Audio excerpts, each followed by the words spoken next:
اتنے مشکل حالات میں قائد اعظم کیوں فرمایا کرتے تھے کہ دنیا کی کوئی بھی طاقت پاکستان بننے سے نہیں روک سکتی۔ آخر کار ایک دن پاکستان مسلمانوں کا ایک الگ ملک بنا۔ دنیا میں اس وقت صرف 2 ملک ایسے ہیں جنہیں مذہب کے نام پر بنایا گیا، کیونکہ ان کا کردار قرب قیامت کے حالات میں بہت زیادہ اہم ترین ہے۔ بلکہ یوں کہیں کہ پاکستان کو بنایا نہیں گیا بلکہ بنوایا گیا ہے۔ اس دنیا کی سب سے عظیم ہستی حضرت محمد صلی اللہ علیہ وآلہ وسلم کے حکم پر حدیث کے مطابق مشرق سے ٹھنڈی ہوائیں آنے کا ذکر کیا گیا۔ عرب کے مشرق میں افغانستان اور پاکستان واقع ہیں۔ اس وقت پاکستان اور افغانستان یہ علاقہ ایک ہی تھا جو قدیم زمانے میں خراسان کہلایا جاتا تھا۔ آج تک جتنا بھی پاکستان کو لوٹا گیا، اس کے خلاف بین الاقوامی سازشیں بھی کی گئیں۔ اگر اس کی جگہ کوئی اور ملک ہوتا تو اب تک شاید تباہ ہو چکا ہوتا، لیکن یہ ملک چونکہ دنیا کی سب سے پاک ہستی حضرت محمد صلی اللہ علیہ وآلہ وسلم کے حکم پر بنایا گیا، اسی لیے پاکستان کو مٹانا ناممکن ہے۔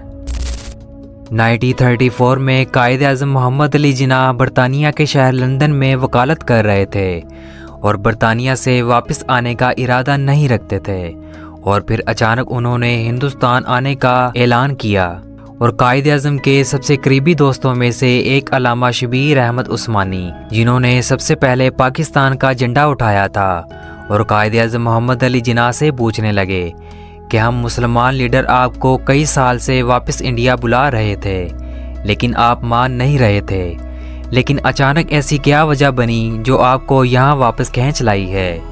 تو قائد اعظم نے جواب دیا، میں آپ کو ضرور حقیقت بتاؤں گا لیکن ایک شرط پر، وہ یہ ہے کہ جب تک میں زندہ رہوں یہ راز آپ کسی سے بھی نہیں کہیں گے۔ علامہ صاحب نے کہا ٹھیک ہے۔ قائد اعظم نے فرمایا کہ ایک رات میں اپنے لندن کے گھر میں سو رہا تھا کہ میری آنکھ کھلی تو اچانک سے ایک نورانی شخصیت میرے سامنے موجود تھی، اور مجھے نبی پاک صلی اللہ علیہ وآلہ وسلم کی زیارت نصیب ہوئی، اور قائد اعظم محمد علی جناح کو حکم ہوا کہ برِ صغیر کے مسلمانوں کو آپ کی ضرورت ہے، آپ واپس جا کر ان کی آزادی کی تحریک کی نمائندگی کریں اور فکر مت کریں، اللہ کے حکم سے آپ ضرور کامیاب ہوں گے۔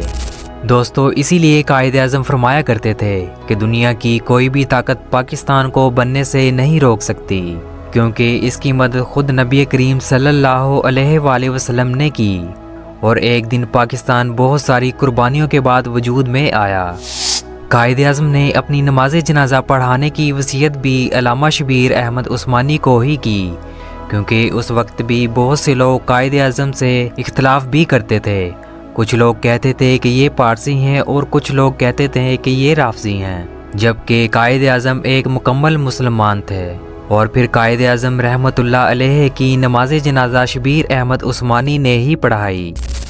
اسی لیے پاکستان اسلامی دنیا کی واحد ایٹمی طاقت ہے، اور اس کا وجود اسلام دشمنوں کے لیے ایک بڑا خطرہ بھی ہے۔ اللہ تعالیٰ سے دعا ہے کہ اللہ تعالیٰ پاکستان کو ہر خطرات سے دور رکھے۔ دوستو، امید ہے آج کی یہ انفارمیٹیو ویڈیو آپ کو پسند آئی ہوگی، تو مزید ایسی ویڈیوز کے لیے آپ ہمارے چینل کو سبسکرائب بھی کر سکتے ہیں، اور اپنی رائے کا اظہار کمنٹس میں ضرور کریں۔ تو ملتے ہیں ایک اور نئی انٹرسٹنگ ویڈیو میں، تب تک کے لیے اپنا بہت سا خیال رکھیے گا۔ Thanks for watching this video. اللہ حافظ۔